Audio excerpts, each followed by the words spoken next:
मैं डॉक्टर रितु सिंह पुनः एक नई वीडियो लेकर आई हूँ जिसमें आप भाषा की विविध रूप के बारे में जानेंगे। तो शुरू करते हैं आज की वीडियोस। प्राचीन भाषा, पहली हेडिंग्स प्राचीन भाषा।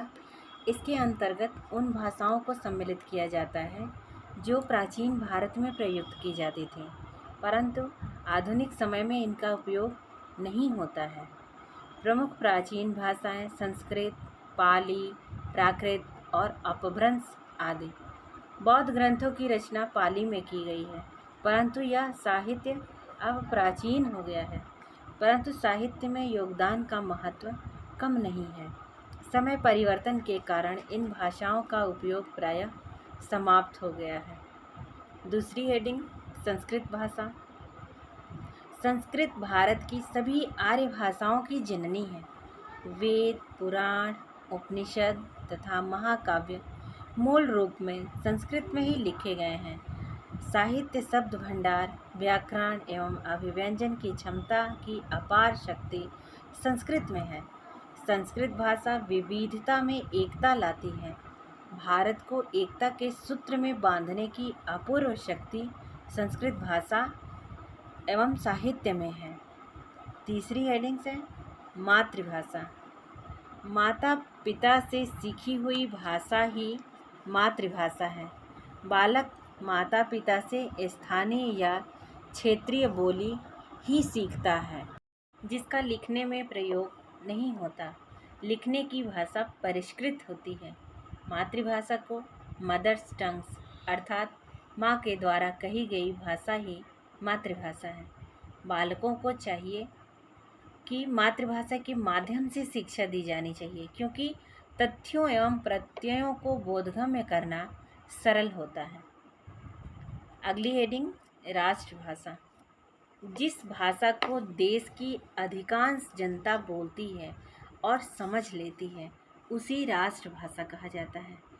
भारतीय संविधान में हिंदी को राष्ट्रभाषा का गौरवपूर्ण स्थान प्रदान किया गया, परंतु प्रादेशिक संकीर्णता के कारण यह संभव नहीं हो सका।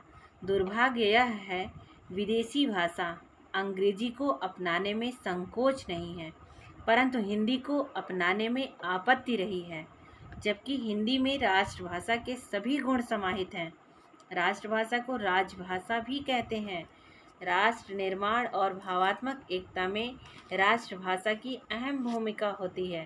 राष्ट्रभाषा की आवश्यकता का निम्न उल्लेख किया गया है। इसमें पहला पॉइंट, राष्ट्रभाषा देश के गौरव और सम्मान का प्रतीक होती है।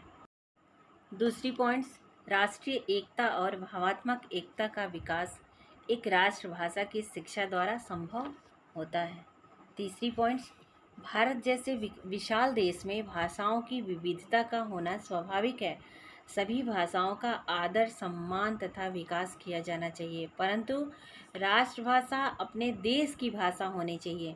विदेशी भाषा को राष्ट्रीय स्थान देना एक दासता का प्रतीक है। अगली हेडिंग्स, अंतर्राष्ट्रीय भाषा या विश्व भाषा।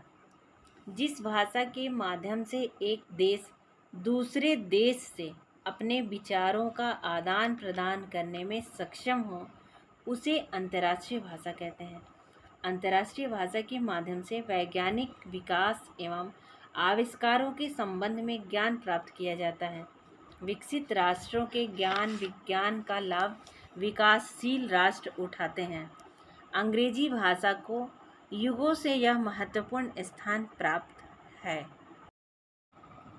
तो आज के लिए इतना ही। आज हम भाषा के विविध रूप के बारे में जाने। तो नेक्स्ट डे मिलते हैं नेक्स्ट वीडियो के साथ। Please like, share and subscribe.